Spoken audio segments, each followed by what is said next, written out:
Greetings everyone, and Great here for another HBars 4 replay. Small on the top left side as the Cyan English, we have 1puppypaw. Small on the bottom right side as the blue Malians with VortiX.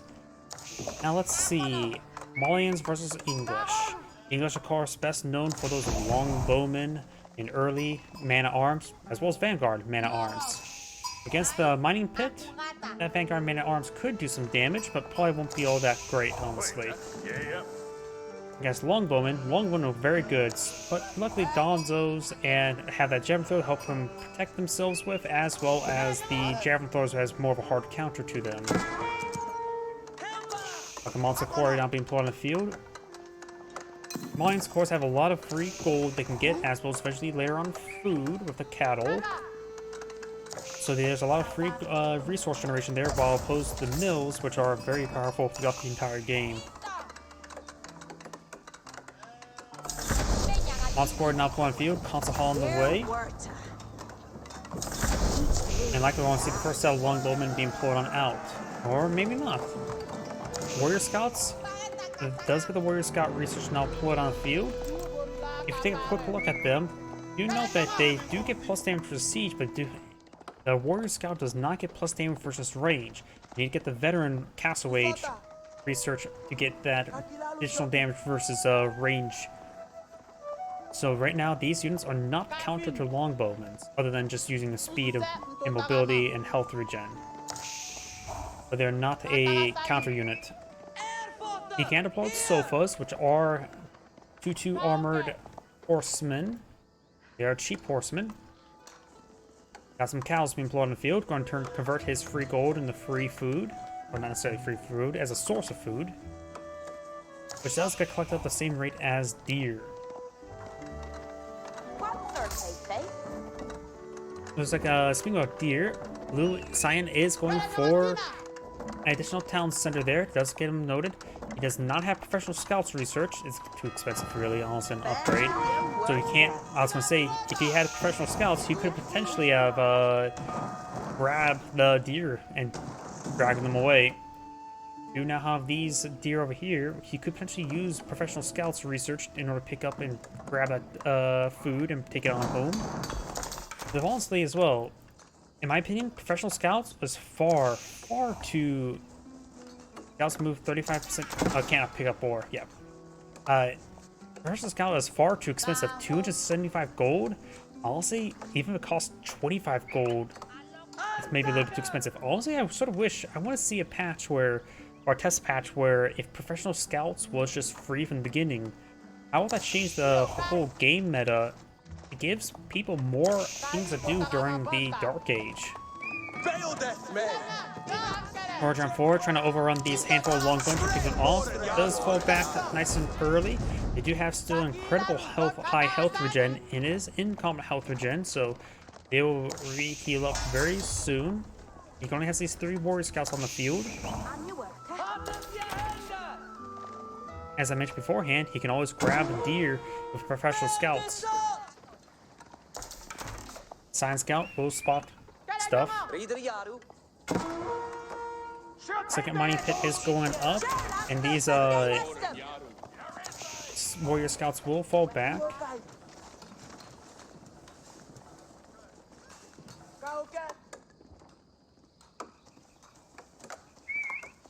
More cows being employed on the field.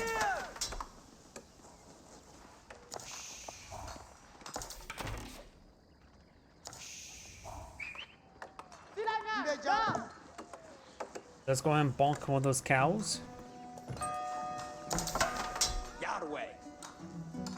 And these warrior scouts are probably spotted right there. No, they're probably not spotted.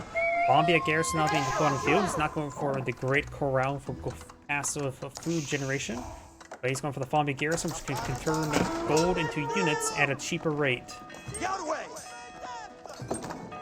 Hardened Spearman trying to stab these warrior scouts there. Does get some damage there. But most of these warrior scouts will fall back in time. They're really hard to kill. They are fast and they have good health regen.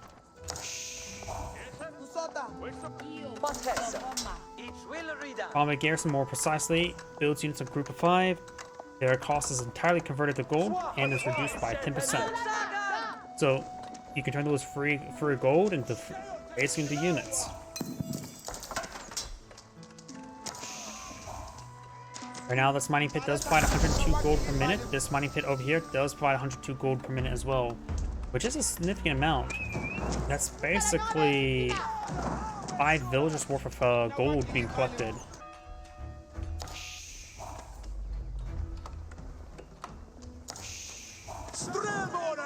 And the thing as well, you pay minimum for this gold income.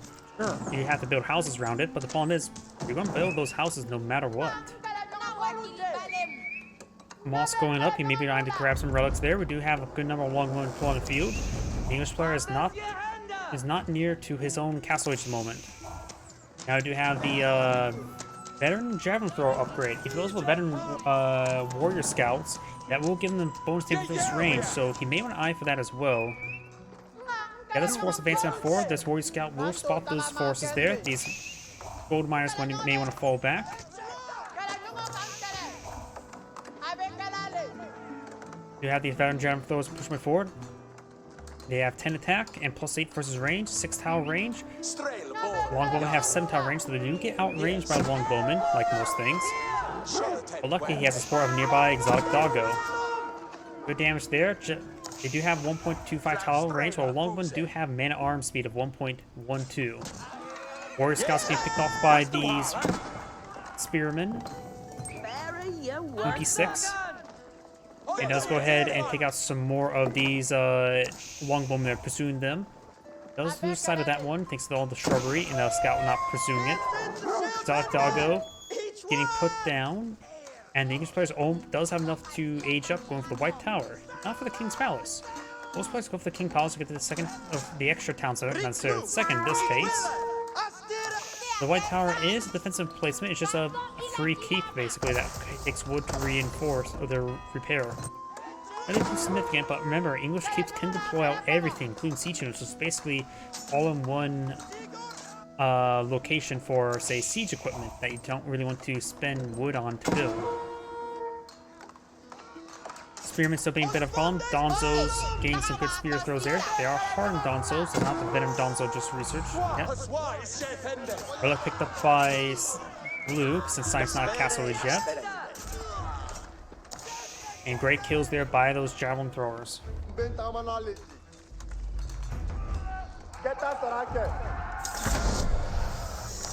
Each player maybe eyeing, does have a stable here. He may be eyeing for more stables.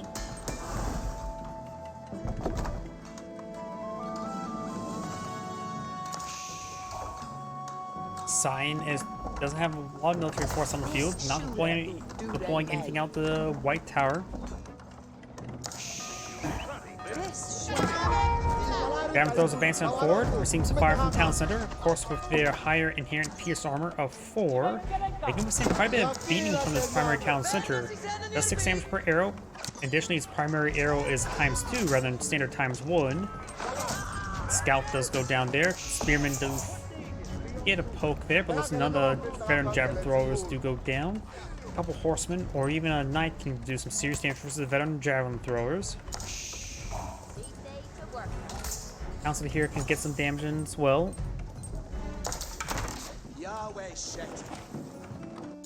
Blue's now deploying out another round of a mining pit. Getting some more gold generation.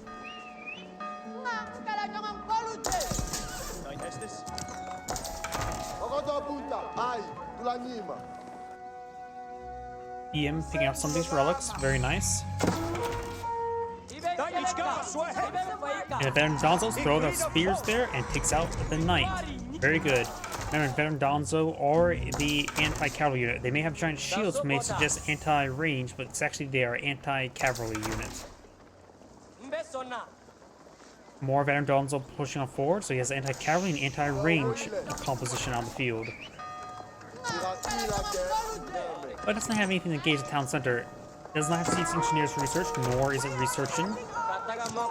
Throwing some more pierce armor, which wouldn't hurt, especially for the javelin throwers, reducing the damage output received by the town center by 50%.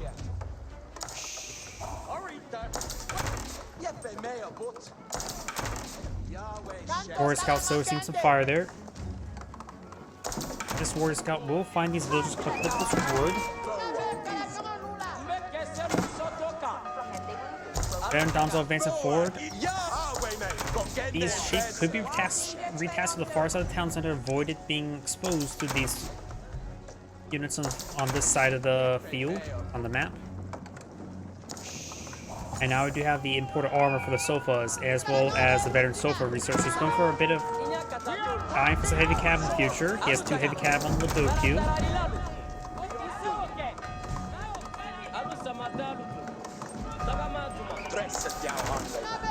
From hitting this wood line, the English player does have not a lot of wood reserve, so he needs that wood income. Eventually for farms as well. Those farms are going to be very powerful with the nearby mills. So denying the wood income, which means he will eventually deny the food, as well as all the other production structures that everybody needs. Damage throwers and Donzons are advancing on forward, trying to get some more damage. And now we do have a outpost here, trying to go to network castles, though I suppose the White Tower can be useful for that. But this, of course, provides some good vision range. More longbowmen being put on the field, very nice. Now, Blue's eyeing for a forward keep. He's going a bit aggressive. Those are not the villagers I'm looking for. That's the EM trying to pick up relics. Very nice. Right now, Blue has picked up 3 relics. The 4th one soon be picked up. And there's the villagers for that keep. So, Blue's eyeing to make a power play with this keep deployment. Pick a site being catching on up. Very nice.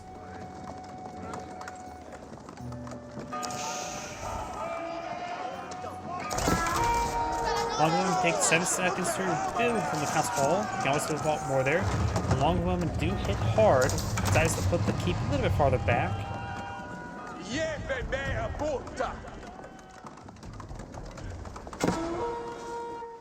Over here, it looks like a single knight has pushing forward.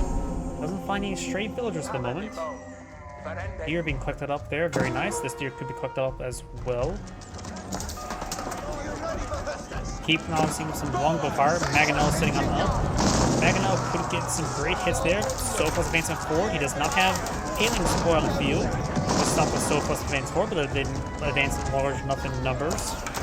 Longbow advance forward. They do have really good damage up right now, 10 damage per arrow, while the Sofas do have 6 pierce armor moments, so they still take a bit of damage there. Now the longbow's going to be camping the Maganel, trying to hold it back away from the Donzo. Does have a good number of general throws in the field. Maganel gains a good damage there onto the Donzo. Got some crossbows put on the field as well. And all the veteran Donzo do go down there. Maganels do outrange Keep's primary arrows, so he can just need to fall back and re-engage, and he should be fine. The castle networks will also increase his damage output there. He may be eyeing for a trebuchet. Nope, just eyeing for more longbow. Keeps him on field, like I mentioned beforehand. It only has 8 tower range. Magnus do have 9 tower range, so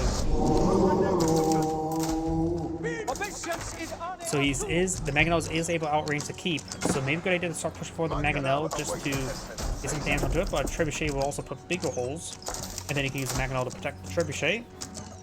So it's going for some pierce armor research. Very nice. White Tower being very useful. Sofa's now trying to gauge the Knight. Knight has 4 or 5 armor.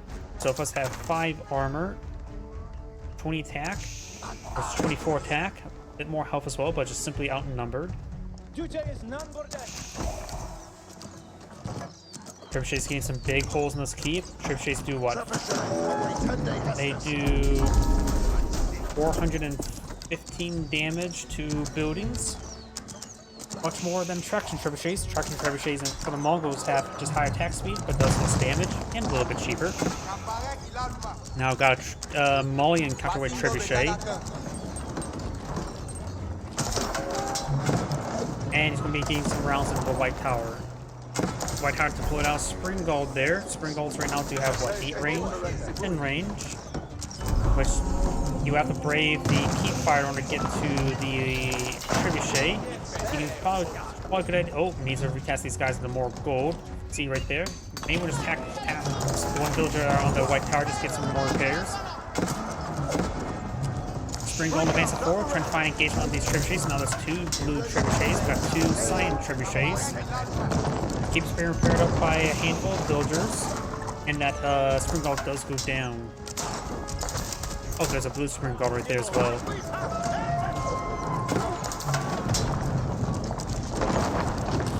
More damage on the keep. More trebuchets being pulled up by Cyan.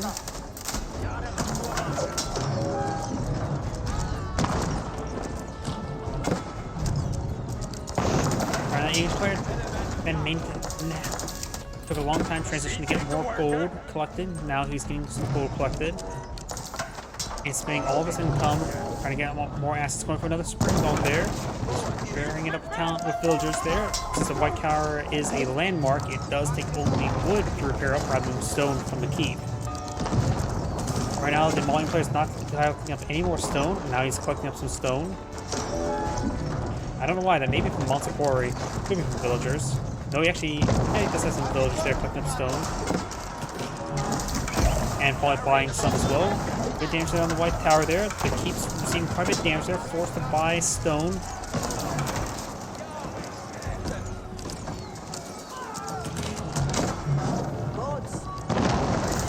White Tower is being repaired up quite nicely.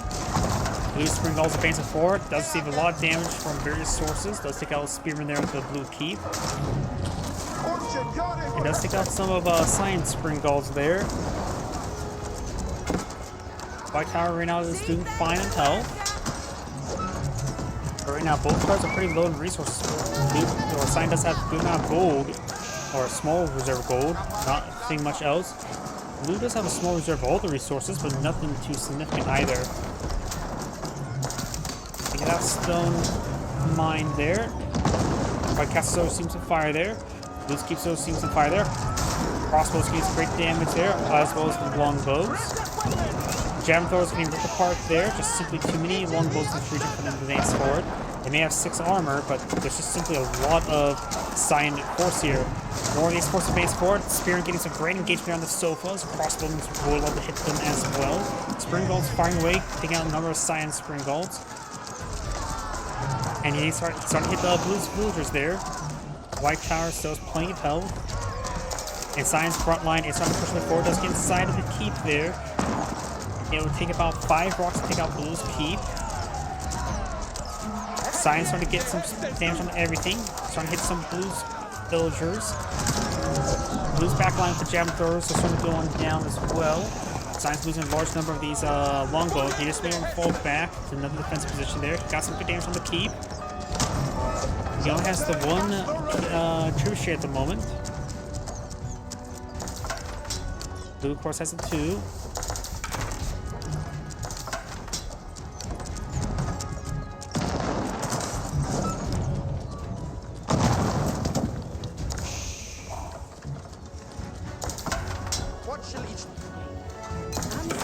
This gold deposit that we just started gathering up and started this engagement starting to be completed there. Right now, the economic techs got 2 wood, 1 food for English, while the Malians only have 1 wood, 1 gold. Both fine, but it does have wheelbarrow. Blue also only has pierce armor research, and Cyan doesn't have pierce damage, as was a bit of pierce armor. Another Cyan trebuchet deployed on the field.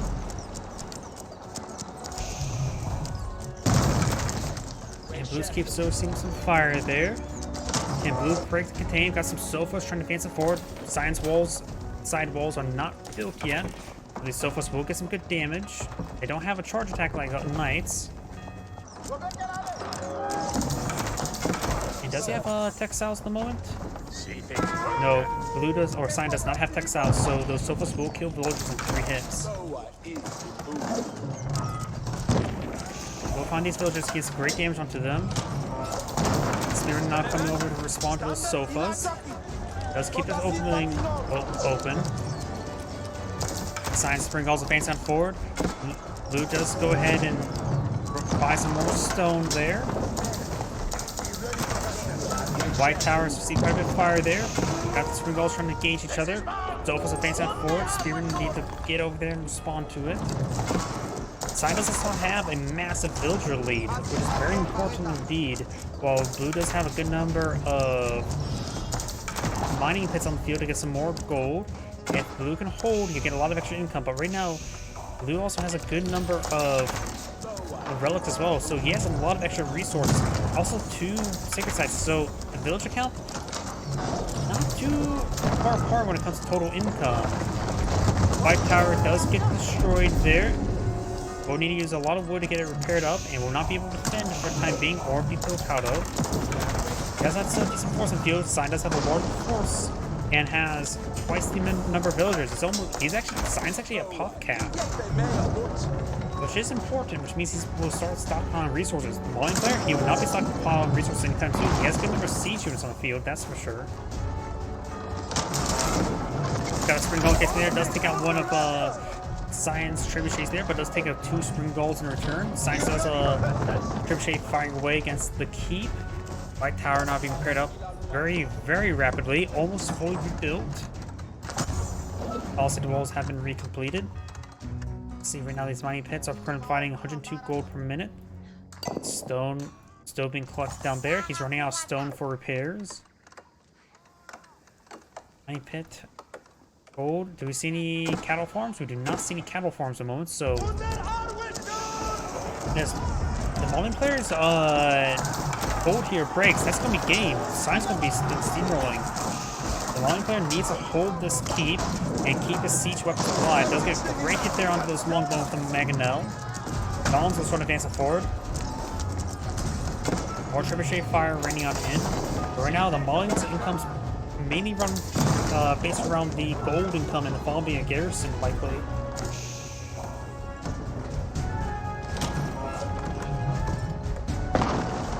Sion needs to stick in the game. He is in a much better position than he realizes. He may not feel like it, but he's actually in a good position. Going for more defensive spring gulls is good. Only Blue has 2 trebuchets here. That's not a battle ram trying to be built there. Playing some of that wood there. Sign's running out of wood over here. Has a bit of wood over here. And some untouched patches there he could try to sneak over. Spring Gulls advance forward. Good overall better volley by Cyan. Trying to repair that one up now. Cyan's Gulls not falling back. White Tower now repaired. And now we've got the Berkshire Castle. The Berkshire Castle can actually break the hold himself. This or right here, that is one of the network castles. The Berkshire Castle has 15 range, so take this trebuchet, reduce the range by 1, and that's the range of the Berkshire Castle. The Berkshire Castle is incredibly important right now. That will help break the siege of Cyan. And he can throw his long bowman in there as well to get additional 20 arrows firing. Sofa's trying to advance around the flank, trying to find another gate opening. There is, of course, a big opening right here. Some villagers are exposed. Sacred Site victory is now available for Blue, which will put some pressure on his opponent. If he would have gone that much sooner, then he would have got a good amount of income. And there's the Berkshire Castle, and there's maximum range of Berkshire Castle. And Blue backs out the game immediately. I'm sort of surprised he backed out the game that quickly. But the Berkshire Castle would have broke the hold right there. This is Angrade saying thank you for watching and on to the next replay.